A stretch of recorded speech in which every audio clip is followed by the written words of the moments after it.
આપણા જે પેરાલિમ્પિકમાં મળે તો દર્પણ ઈરાનીને સિવાય પેલા એવરેસ્ટ સામો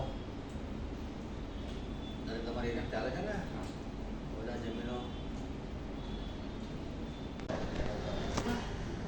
બીજા કોઈ વિજેતા ચક્ર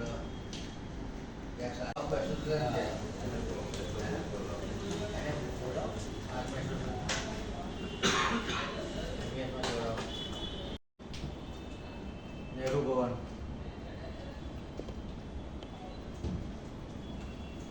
લખાઈએ છે પછી એનો કોન્ટેક્ટ કોણ તમને ખબર છે ને જે હોય બોલતો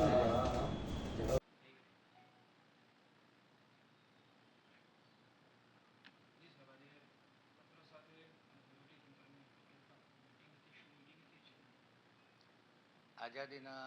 અમૃત મહોત્સવ નિમિત્તે વિકસિત ભારતનો સંકલ્પ લઈ અને ચાલતા ભારતના માનનીય વડાપ્રધાન શ્રી નરેન્દ્ર મોદી અને ગુજરાતના મુખ્યમંત્રી શ્રી ભૂપેન્દ્રભાઈ પટેલની માર્ગદર્શન હેઠળ વડોદરા શહેરમાં 15મી ઓગસ્ટ કે જે આપણો કહી શકાય કે આઝાદીના અમૃત મહોત્સવનો માઇલસ્ટોન કહેવાય એટલે સ્વતંત્રતા દિન તરીકે આપણે ઉજવવા જઈ રહ્યા છે ત્યારે જે સૂત્ર છે સબકા સાથ સબકા વિકાસ સબકા વિશ્વાસ અને સબકા પ્રયાસ સાર્થક થાય લોકોને દેશ માટે વધુ લગાવ થાય લોકો પોતાનો પ્રયાસ તીવ્ર બનાવે જેથી કરીને ભારત એક વિકસિત રાષ્ટ્ર બની શકે એના સંદર્ભે તિરંગા યાત્રાનું આયોજન વડોદરા કોર્પોરેશન કરવા જઈ રહી છે આ યાત્રામાં મુખ્યત્વે વડોદરાના માનનીય કલેક્ટર માનનીય પોલીસ કમિશનર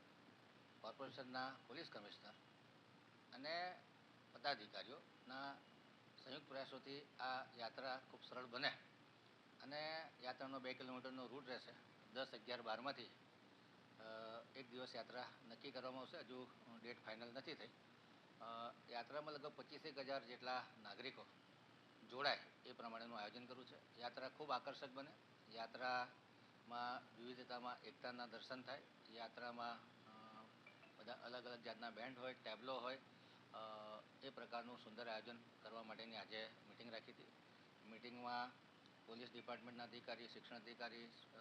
સ્પોર્ટ્સ ફેસિલિટીના અધિકારીઓ NGO આર્ટ ઓફ લિવિંગ અને યોગા બોર્ડ તથા અલગ અલગ જે સામાજિક ધાર્મિક સંસ્થાઓ છે યુનિવર્સિટીઓ છે હોસ્પિટલો છે પોલીસના જવાનો છે આ તમામ લોકોને ટચ કરી અને બધા મેક્સિમમ સંખ્યામાં આ યાત્રામાં જોડાય અને યાત્રા